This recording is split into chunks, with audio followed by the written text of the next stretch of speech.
So next up, we are on to the second final of the men's double sculls. We have 18 boats competing here. Lots of strong contenders. We saw the heats, of course, in this yesterday. There was a very exciting racing. Choppy conditions. And it did lead to many collisions in this category in particular. And so there was a lot of boats that were excluded from this final, unfortunately. But here we have the top 18 crews. Top 6 from 3 heats yesterday came through. The winners of those heats yesterday we've to look out for now is the crew from New Zealand, 02 New Zealand Rowing. That is Matthew Dunham and Finlay Hamill. Sweden 01, Dennis Gustafsson and Eskil Borg. And then we had the crew from Netherlands, Finn Florin, joined by Lennart van Lierop. So they were the winners of the heats yesterday. But as we know, anything can happen out there, and I think some people, conserve themselves a little bit. Of course, we have USA 01 in this category as well. Chris Bach, Corey Rogers, who won this last year. They finished second in their heat yesterday, so I'm sure they'll be hoping to do a little better. But you can see some of the crews trying to go for a running start here. We haven't seen that too often here at all throughout the racing. Most people have tried to be a bit careful because it is the first water start since 2019. Back in Hong Kong was the last time we did this. Before that, it was generally all water starts, but in recent years they have been using those beach starts much more often.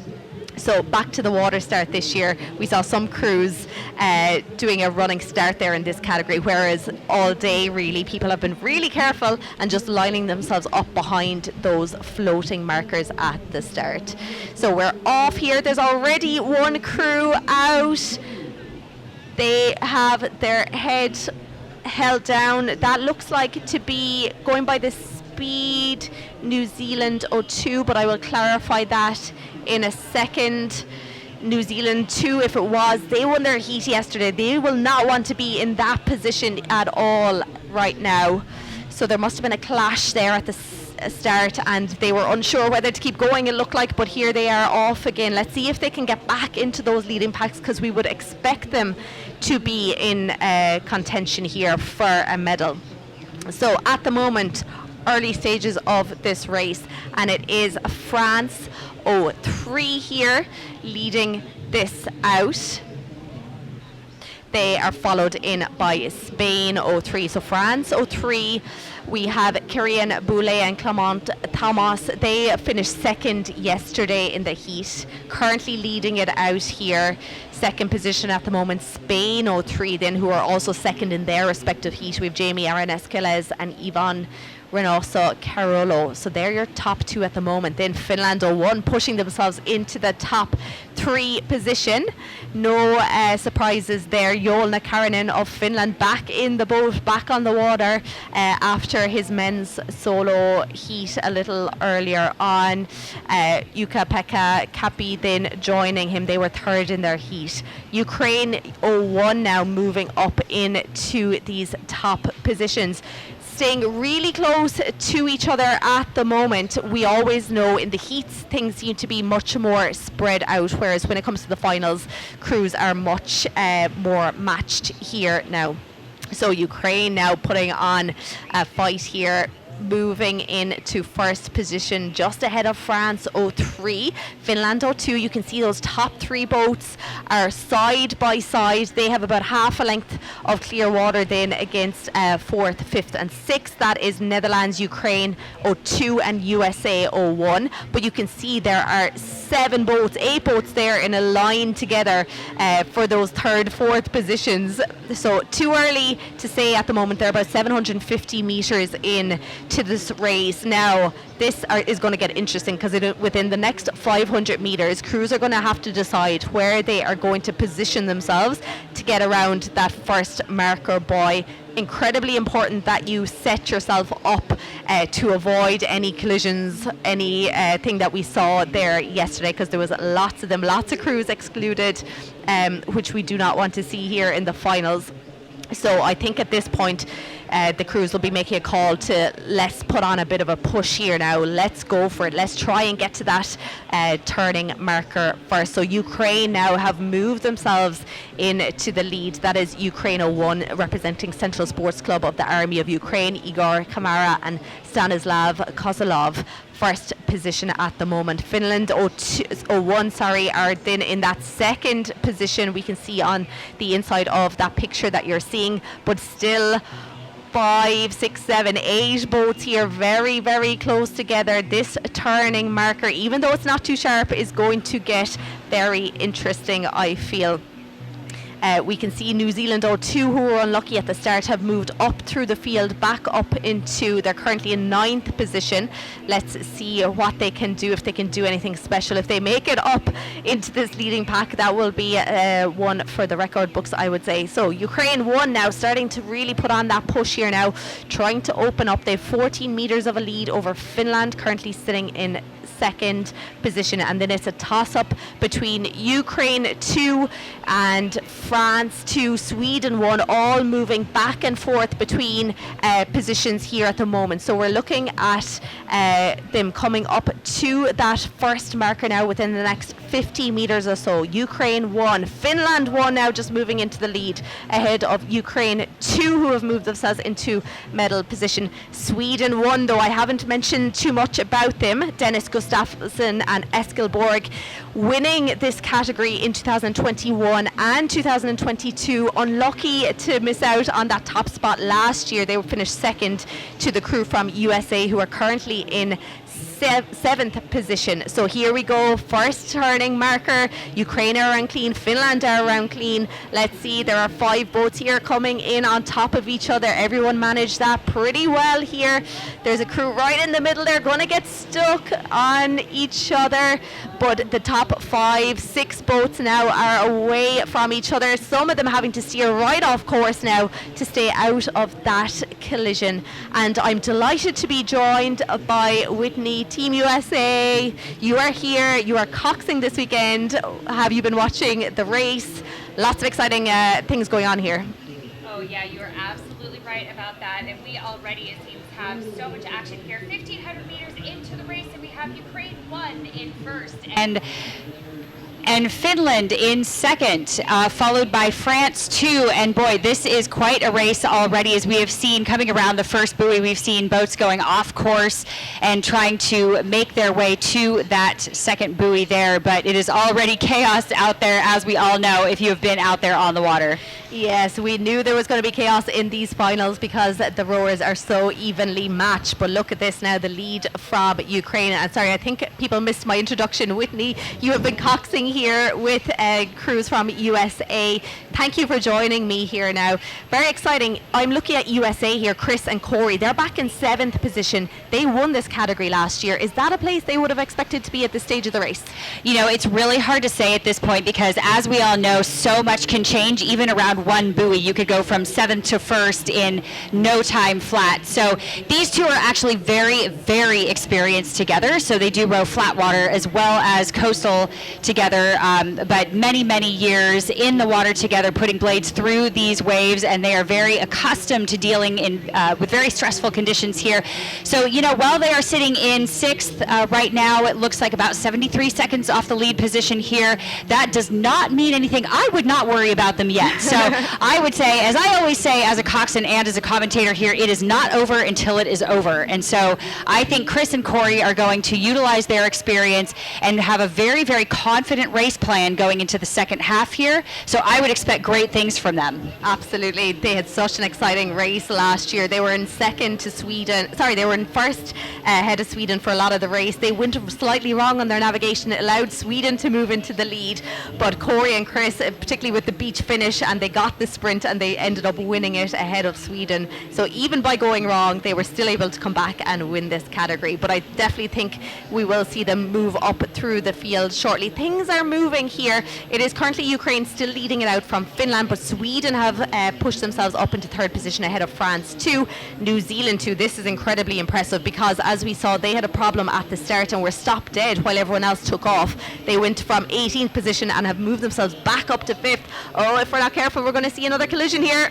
Exactly, and even as we look now on the screen, we can see Finland making that sharp turn, and even so taking the inside there. And as we were just saying, anything can happen within a split second. One buoy can change the course of the entire rest of the race for a crew. And I think what we're seeing here is very, very exciting. Some of these crews getting pushed out a little bit wider than they may like, having to make a much sharper turn and having to stop, which stops the momentum of the boat, where they have to pick it up again. But we see a very, very good move from Finland here. Again, still in that second place, but only about 7 seconds or so, so a lot can change. Absolutely, and that was probably one of the sharpest turns here now, so we expected to see some exciting things here now. Ukraine now just 8 meters, less than that separating them between themselves and Finland. Joelna Karinen there is putting on a bit of a push here with Jukka-Pekka there, representing Finland. Lots of these rowers were out just a while ago in the men's solo heats, and obviously due to schedule changes they're here again. A lot of them will be racing again in the men's solo later on. But another crew that I'm seeing move up through the field is Ireland 01. We have Noel Creedon and Neil O'Sullivan. They were way back the field, 10, 11. They've pushed themselves up into 6th position. They got a silver medal at the Europeans, did really, really well. A new pairing. Noel has lots of experience. Neil is quite young, and they've been put together here, and they're starting to move up the field here now with New Zealand. Yeah, exactly. You are right about that. And one thing I've noticed about the Irish crews here too is they are very good in the open water, very good in the flat water. So as soon as they make a turn around a buoy, they make up a lot of headway in these straightaways. And they're very, very good about getting their blades in the water, especially when the water's a little bit flatter like this. Sure, we have a little bit of wash, but the Irish are very, very good at keeping their blades in the water for a long time and really maximizing those straightaways. And it's been really interesting to see them hold off a lot of these crews in so many different boat classes, not just what we're seeing here in the doubles. I'm sure they'll appreciate that compliment. I'll take it back to always a compliment for the Irish, of course. So Ukraine 1, we're still seeing in the lead around that turning point. Finland 1 just going around. Sweden 1 in that bronze medal position at the moment. France 2 right up behind them, as are New Zealand. Ireland 1 right up behind them. This is going to be another interesting turn, I think, but you can see just how kind of messy it is here now. Oh, Ireland just getting caught, almost went over there. They're having to correct themselves to get to the correct side of that buoy here. You can see Noel there elbowing the buoy out of the way. Uh-oh, and we do see France ending up on the other side there, really having to go around and knock that buoy over. Unbelievable action here around this buoy. We've seen so many crews missing some of these buoys and having to go back around again, if not get excluded. And so it is so important to hit the right side of that buoy and make sure that we are not getting pushed outside, especially in the chaos when you're trying not to get hit or collide with another crew. Absolutely. We saw it in the last race, the women's solo. Diana Jimchenko missed one of the turning points. She continued on and unfortunately has been given a did not finish of her race, so missed out on a gold medal there. So important that you do navigate. One crew we didn't mention there was the Netherlands. We had seen a shot of them there. We have the Olympic champions, Finn Florin Lennart von Lierop there, winning the men's quad in Paris. They won their heat, so I'm sure they'll be a little bit surprised to be back in 10th position at the moment. Yeah, that's right. Again, but we never say that it's over until it's over, right? Because again, one buoy can change the course of many places in the course of this race, and that's what makes these so exciting. Now, you've been watching this almost all day. I would love to hear from you too. If you see a difference in some of the crews that are actually holding water on one side around some of these crews, or the ones that are just taking it maybe a little bit wider, but actually only steering with the boat rather than holding water and stopping momentum. Are you seeing any difference in any of that? Any patterns? Not really patterns. It's changing a lot. I think a lot of people are just continuing to pull with both sides, maybe easing a little bit of power on one. But you can see definitely the more experienced rowers are trying to hug the buoys, you know, go for that shorter line. We can see here now the blades just going in there on the right side. But you see here, you'll see different crews, like we have Finland, Sweden there, so much experience in that crew. They were hugged that buoy trying to get a short line. France then just going around there in that fourth position, just a little bit off that third position at the moment, about 25 meters or so. Oh, just getting cut off here now again. New Zealand 02 still in that fifth position. Ireland and France then having a great battle for sixth and seventh. Now you've been out on the course, you've been coxing. How have you found this? Because obviously it's been designed to be spectator friendly, but I'm not sure these crews here who are stuck in that crash down the course on the top right hand side of our screens will be happy with these turning points. Exactly, you said it right there. A lot of these buoys are quite close together, and so we've had a lot of bunching. I was in the men's quad, and so even in the men's quad race we had so much bunching going on in certain points of the race that you really have to be strategic about finding your line to take that inside turn on those buoys in the chicane. So very, very important that you constantly keep your head on a swivel and your eyes open for any of those gaps where you can actually cut on the inside of a buoy, perhaps cutting on the inside of a line for a crew that perhaps takes a buoy a little bit too wide, and you can actually move up again, as we've said before, quite a few places in just seconds. So we actually did that in our heat this morning, cut on the inside of a lane and cut off a few boats, just taking one turn a little bit tighter, but hesitating actually. So sometimes you'll see some of these boats actually hesitating just a stroke or two, just a split second to open up that window on the inside of that turn so they can have the better line around the buoy, which is really, really strategic. So you have to have confidence if you're going to hesitate just a moment, but it can pay off. I think confidence is the key, particularly for the coxswains in these crews, in the quads that you were in earlier. You do need to have confidence. You can't go out there fearing what's going to happen. But here, look, second and third position getting caught up. That is Finland and Sweden. Oh, they were lucky there that they weren't stopped for too long. Let's see if France too can make use of that little stoppage. Ukraine 1 just powering it out here. They're into their final 500 meters now of this race. At the moment, Sweden moving ahead of Finland here. This is going to be a complete sprint finish.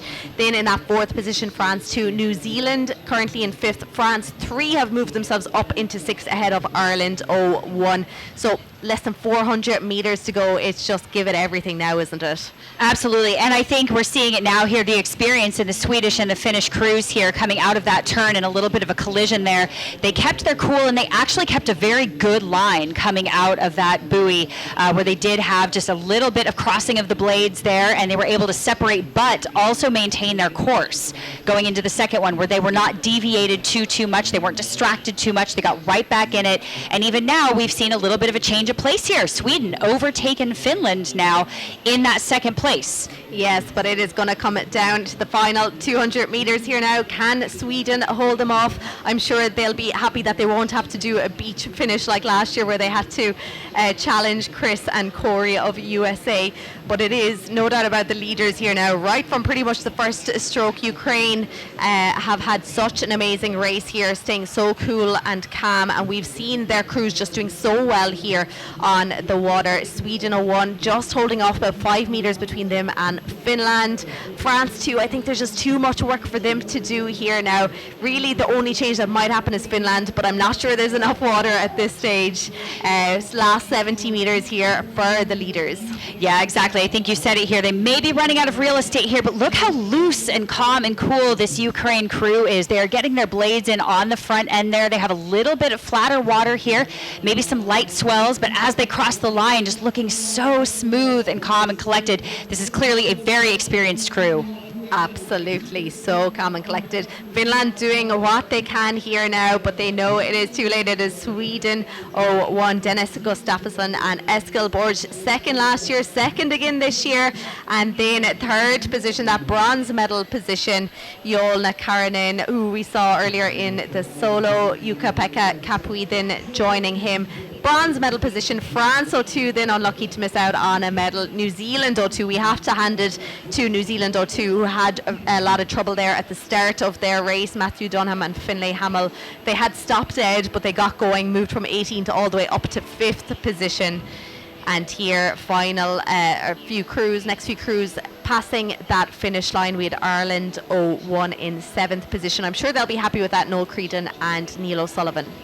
That's right. It is so fun, too, to see so many Olympians and so many flatwater rowers coming out here to do the coastal rowing experience, as one might say. I know we've had the Dutch crew come out, then all of them have just won Olympic gold medals. We see a lot of Olympic experience here coming out here to experience the waves and the surf and see how they do in the coastal rowing field here. So it really levels the playing field, I think, a little bit across the board. So very exciting to see so much talent out here in these doubles. So much talent. I think it's great that like club rowers can come here and race against Olympians, national rowers. Like, you don't get that in many sports. Yeah, absolutely right about that.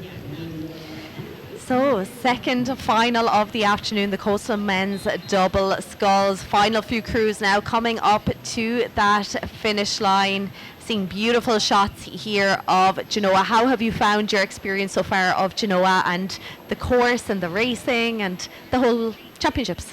You know, it really has been spectacular here. Such a beautiful coastline, beautiful city, such a great venue for racing. I know the weather has been very variable, as we will say. The wind is constantly changing directions, the tides coming in, so it has definitely kept things interesting. And we haven't had too many large swells, but a little bit of wash, a little bit of wind changes, tough starts. I know at the start there's a lot of drifting, and it's very strategic at the start line. So we've had to pay attention to some very different things here out on this course, but you sure can't beat the view. And once you get out there, the course is beautifully set up. It's really nice. It's fun to go racing around some chicanes and racing some other amazing boats that have come from all around the world here to meet us on these beautiful little rocky beaches of Genoa. But it has been such a fabulous experience.